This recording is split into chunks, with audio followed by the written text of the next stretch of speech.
परभणी हिंगोली विधान परिषदसाठी आज रोजी मतदान असून परभणीतील जिल्हाधिकारी कार्यालय परिसरातील तहसील कार्यालयात मतदान केंद्र असून जिल्हा परिषद सदस्य व मनपा सदस्य या ठिकाणी येऊन मतदान करणार आहे. मात्र सकाळी 8 वाजल्यापासून मतदान सुरू झालं आहे.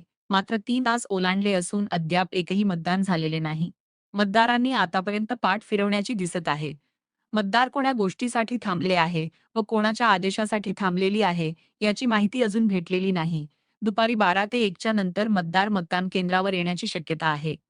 मात्र अद्याप एकही मतदान झालेले नाही. परभणी हिंगोली विधान परिषद मतदारसंघातून 3 उमेदवार आज आपली बाजी लावणार आहेत.